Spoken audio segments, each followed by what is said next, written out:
Senhor Presidente, membros distintos da Câmara. Meu nome é Paulo Figueiredo e eu sou a prova viva das violações dos direitos humanos no Brasil. Tudo isso por fazer o trabalho de um bom jornalista. Estou sendo censurado em todas as redes sociais, meus ativos estão congelados e meu passaporte brasileiro foi cancelado, tudo sem o devido processo legal. Venho de uma família com um longo legado de luta contra a tirania. Meu bisavô, o general Clístio Figueiredo, liderou uma revolução contra o ditador mais brutal do Brasil, Getúlio Vargas. Por isso, ele passou anos no calabouço. Seu filho, meu avô João Figueiredo, tornou-se o 30º presidente do Brasil em 1979, encarregado de encerrar o regime militar de 15 anos. Como presidente, concedeu anistia, realizou eleições livres, permitiu múltiplos partidos políticos e, ao final de seu mandato, entregou pacificamente o poder aos civis, restaurando a democracia plena no Brasil. Eu imaginei que esse legado de luta por liberdades individuais se estenderia por gerações e também chegaria a mim. Até o final de 2022, ano da última eleição presidencial do Brasil, eu era comentarista político na rede Jovem Pan News TV. Muitas vezes comparada à Fox News dos Estados Unidos, o programa de horário nobre foi considerado o melhor do país e tinha mais espectadores do que as duas próximas redes combinadas, incluindo a CNN local. Eu tinha mais de 5 milhões de seguidores em todas as redes sociais, com um engajamento mais alto do que praticamente qualquer outro jornalista no Brasil. Por todos os critérios, eu era um dos jornalistas mais influentes do país. Até começar a ser alvo de uma série de decisões do mais alto tribunal do país. Em dezembro de 2022, tive todas as minhas contas de mídia social bloqueadas para os brasileiros.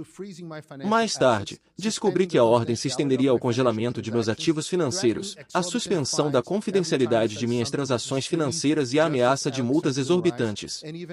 Toda vez que eu dizia algo que desagradava ao juiz Alexandre de Moraes, ele ameaçava e até cancelava meu passaporte brasileiro. Para toda a minha audiência, isso é equivalente ao envio para um calabouço moderno, assim como aconteceu com meu bisavô. Em janeiro de 2024, após a posse de Lula e os distúrbios de 8 de janeiro, o Departamento de Justiça do Brasil abriu um caso contra a Jovem Pan News, acusando o canal de fomentar a revolta demonetizada pelo YouTube. Diante de um novo processo criminal e da ameaça de perder sua concessão pública, a Jovem Pan News cedeu e demitiu todos os seus comentaristas conservadores, adotando uma postura editorial mais amigável a Moraes. Eu estava desempregado, com todos os meus ativos congelados e meu trabalho bloqueado. Rumble e Locals prometiam sempre lutar pela liberdade de expressão, então eles se juntaram rapidamente, tornando-se um dos maiores criadores de conteúdo em ambas as plataformas. Com 120 mil assinantes no Rumble e quase 60 mil assinantes e 2 mil assinantes pagos no Locals. No entanto, em dezembro de 2023, pressionado por ordens absurdas emitidas por Moraes, comigo sendo um dos principais alvos, acredito que ambas as plataformas fecharam o acesso a todos os brasileiros. As leis financeiras tornaram-se insuportáveis, e em 8 de fevereiro de 2024, os jornais brasileiros noticiaram uma nova ofensiva contra mim. Aparentemente, estava sendo investigado por relatar com precisão, na TV do horário nobre, as reuniões nos bastidores do Comando do Exército Brasileiro em dezembro de 2022. Nessa investigação, foi emitida uma nova medida proibindo-me de ter contato com o ex-presidente Bolsonaro. Uma clara tática de intimidação que prejudica minhas atividades jornalísticas. Há um único nome por trás de cada uma dessas decisões: Alexandre de Moraes. Lembre-se deste nome. Ele é o ditador de fato do Brasil. É um juiz da Suprema Corte, o chefe do Tribunal Superior Eleitoral. Ninguém o contesta e é o responsável pela infame investigação de notícias falsas, que começou em 2019 e ainda está em aberto. Um aspecto alarmante de tudo isso é que meu trabalho estava sendo realizado a partir do meu estúdio na Flórida, onde resido desde 2016. Portanto, estive sob a jurisdição deste país o tempo todo e, consequentemente, protegido pelas garantias de direitos na primeira emenda da Constituição dos Estados Unidos da América. Empresas americanas têm obedecido a ordens legais diretamente de juízes brasileiros, sem seguir seus procedimentos nacionais e compartilhando dados de indivíduos sob jurisdição americana. Este Congresso deve abordar essa questão, pois não apenas viola nossos direitos constitucionais, mas também expõe um risco de inteligência e potencialmente viola a Lei de Práticas Corruptas no Exterior, FCPA.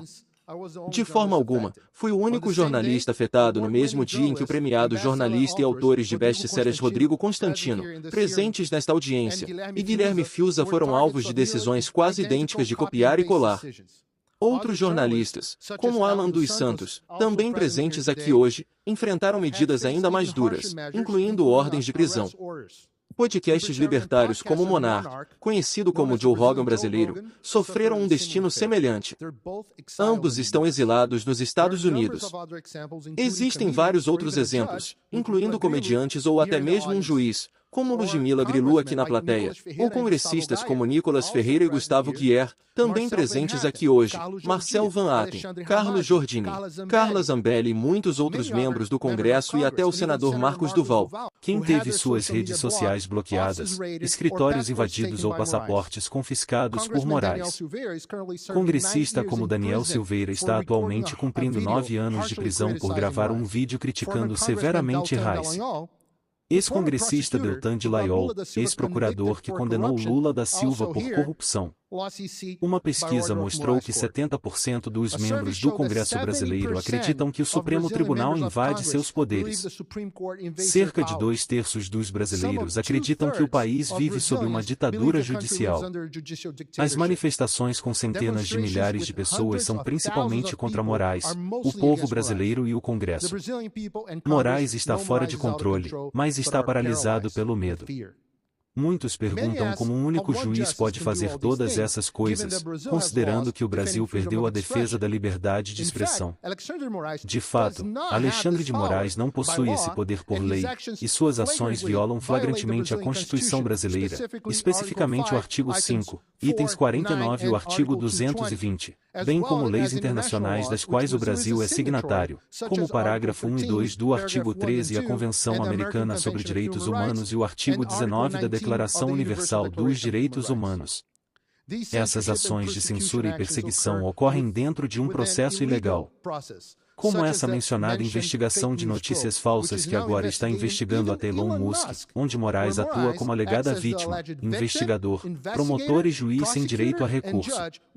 Ele também age através de seu assento no TSE, que concedeu poderes excepcionais durante as eleições de 2022 que persistem até hoje.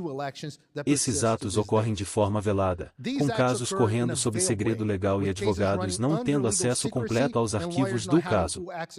Por esses motivos, Moraes enfrenta atualmente 100 reclamações na Comissão Interamericana de Direitos Humanos. Lamentavelmente, eles têm deixado esses casos de lado. Os Estados Unidos podem ter um papel amplo nesta triste história também.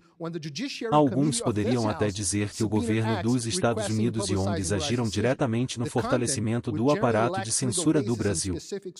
Primeiro, o governo dos Estados Unidos pode ter ajudado o TSE brasileiro em desenvolver estratégias, para citar combatendo esta informação e fortalecer a prática de censura, com agentes do FBI e funcionários do Departamento de Justiça dos Estados Unidos participando de reuniões do Conselho do TSE com a participação também da Agência de Inteligência Brasileira ABIN. Essas reuniões marcam o início da escalada autoritária do TSE. As táticas delineadas no recente relatório do Complexo Industrial de Censura por este Comitê da Câmara de Justiça, que detalha como a administração Biden coagiu grandes empresas de tecnologia a censurar americanos, se assemelham de perto aos modelos operacionais no Brasil. No entanto, enquanto a administração Biden agiu principalmente informalmente, Moraes emitiu ordens judiciais em todo o Tribunal Superior do Brasil ameaçando multas ou desconexão completa do Brasil se as grandes empresas de tecnologia os desafiassem, o que aconteceu com o Telegram.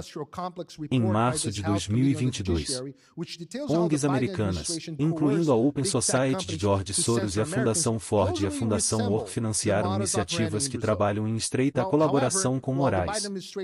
O Atlantic Council, também financiado por Soros, forneceu relatórios e a Fundação Teórica Crucial, para a sua investigação de notícias falsas. Mas talvez a influência mais assustadora tenha sido uma campanha sistemática que usou todo o poder suave da política externa americana caída, como citado em uma campanha discreta para defender as eleições brasileiras. De acordo com um artigo do Financial Times de 2023, isso envolveu ações de cobertura por altos funcionários dos Estados Unidos, como o diretor da CIA, o secretário de